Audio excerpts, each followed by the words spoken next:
Hey everyone. Today we're going to look at using the Pickle library with object-oriented programming.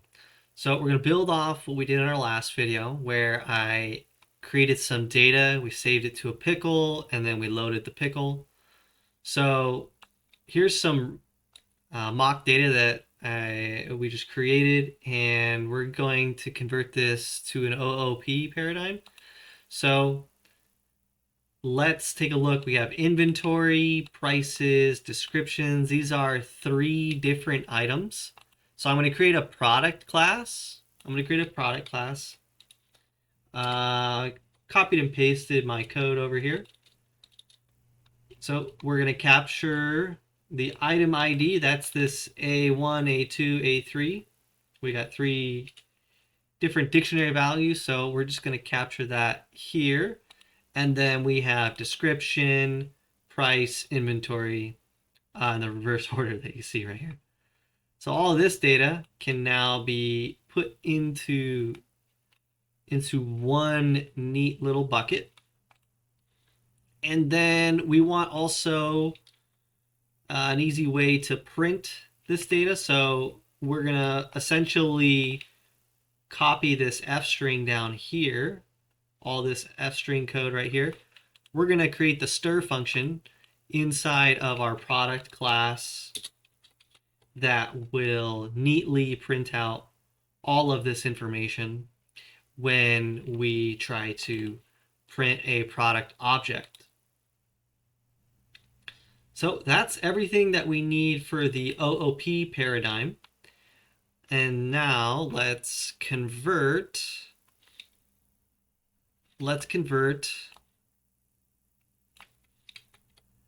this bit of code here to use our product class. So we'll just call that products dictionary here. So here we have a products dictionary. And I just replaced all of that data that we used in the previous example. So hopefully you're getting a sense of how all of this works. We're going to reuse this code as well, except in a slightly different fashion. So now is a great opportunity to look at static methods. So static methods are a way for us to run this bit of code whenever we would like. Now it's associated with a product. What you might instinctually do is create a class, right? Load products and save products. And that would be fine, right? We could bring this code in. We could bring this code into both situations here. Is that the save? Right is save, yeah. And then this would be load. And then these would probably be your inputs. And this would be perfectly fine if you wanted to then just run save products, load products down here.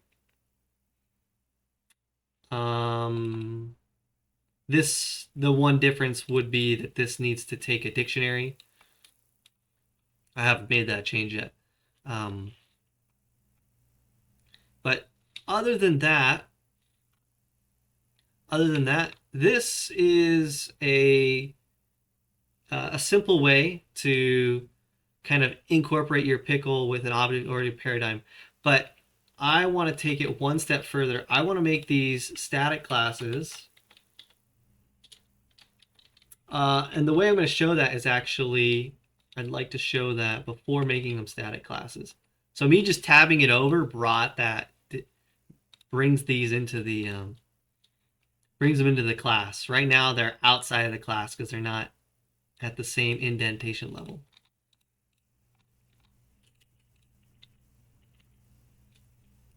The last thing to do here would be save and load and then print. So to load, we will load here, and then this will return the dictionary.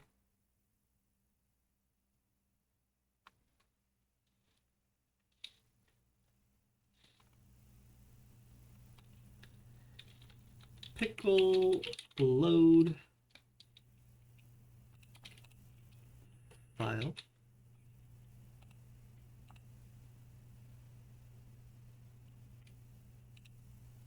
Have that over, loaded file. And then we no longer need these variables. We're just gonna send this data right back to the caller down here, which would be load products. Oops, typo.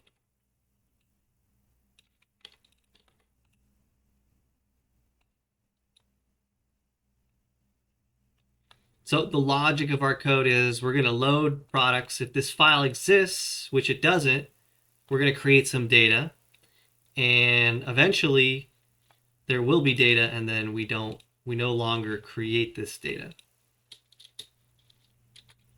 So let's take a look at save products right now.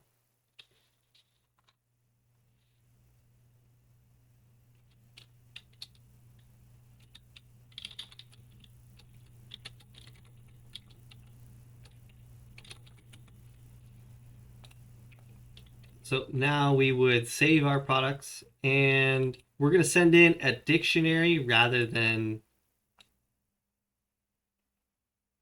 all of this. We're just going to save the products dictionary.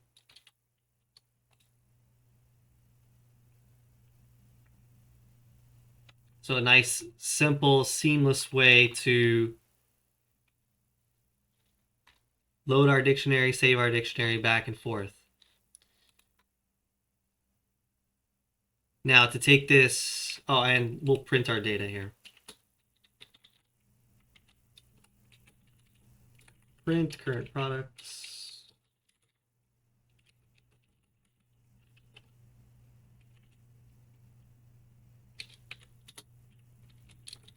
For simple for loop here, products, values. So this is just grabbing this information here, and we're going to loop through each single one. Print, and because we have that stir function up here, we can convert this to a string with the print function and run the stir function up here. So this should be everything that we need to run this code. Let's take a look. We do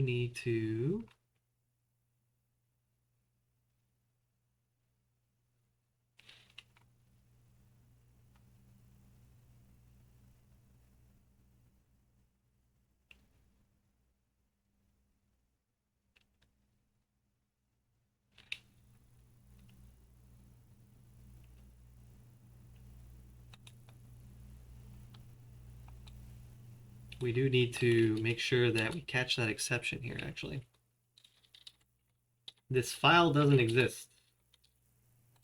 So if the file doesn't exist, return an empty dictionary.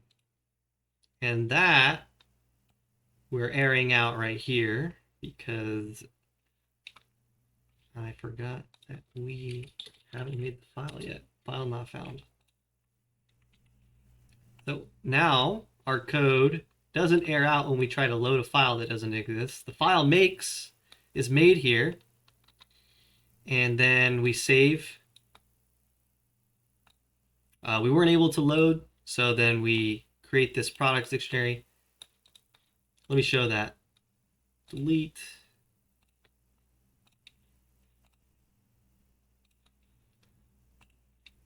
So in our load block here, we're going to hit that error, and we're going to return the empty dictionary. Then we're going to create the dictionary, Step out, creating the dictionary with these 3 values here. We're going to save it. Oop.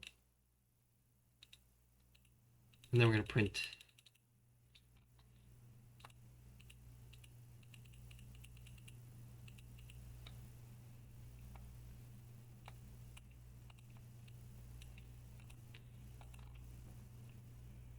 Now the last bit of this that I'd like to show is how we can actually associate this information with our product class. So that's where we can implement a static method.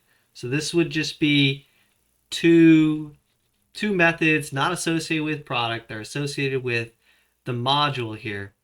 But let's say that we want all of this code to kind of go together, right? We're going to import this code into maybe like a graphical user interface or some other delivery device that's going to allow the user to interact with this data. Well, we can associate these methods with the product class here very simply by calling them static methods. Now, the way a static method works is we can call these methods by just calling the product class itself. So product dot load products here. And now we can call this method. This method is not associated with any specific product. It has nothing to do with this product data itself. But by using by calling out a static method here, product dot the method name, we get access to this method, and it makes sense to associate and group this piece of information together because this product class is using these methods, but it's not specific to one product. It wouldn't really make sense to say only it wouldn't make sense to associate the product right here, this data, with load products. Load products is associated with everything. So that's a really good circumstance to use a static method where you have something that, and you can see it here, we're not using the self variable. We're not referencing any of this specific data right here. That's a couple of indicators for how and when to use a static method. Now, the last thing I need to do here is update the save products to work with our main function there. So let's delete that and give this code a whirl. Let's check the debugger twice. So I'm just going to run it all the way through. This loads is still going to error out, return a blank, and then it would run this code. As you can see here, our print statement is exactly the same as our previous. So changing to static methods didn't really modify our code that much. And it didn't modify our output at all. But it gives us the ability to import product, and we get these methods, these Pickle methods, the way to save our data back and forth. Comes with the class now. So now if I run this method, we won't run this code anymore because if not products only runs when this is an empty dictionary. So if we run the debugger here, we'll see load products. I'm going to jump past. So products is no longer empty, so we're not going to run this code anymore because we already have data.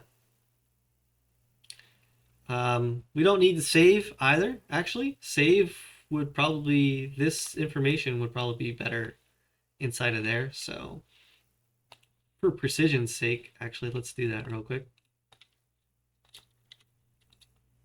So only save the data if it's new data. Otherwise, we're just going to print this.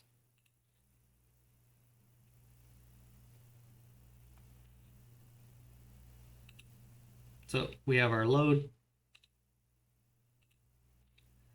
Products is not empty, so we're not going to run any of this code. We only want to run that code if we don't have the file yet. The file's right there. And now we're just going to print that data. So just like we saw earlier. So as you can see, using a static method here, sort of uneventful because nothing changed, but a lot changed. A lot changed because now I can import product into another file here. So if I create a new file here,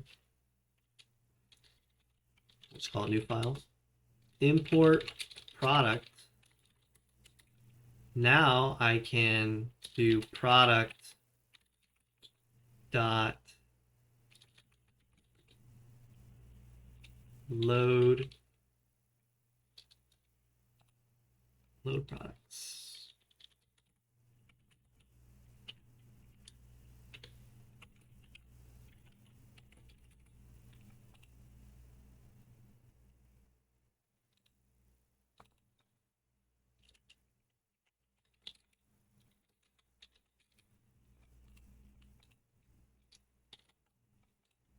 Now I can load this information directly from the product class.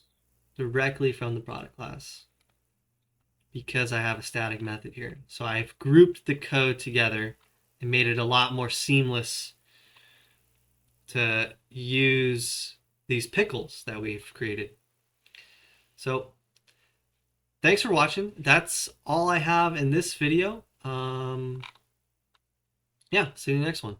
Take care. Bye.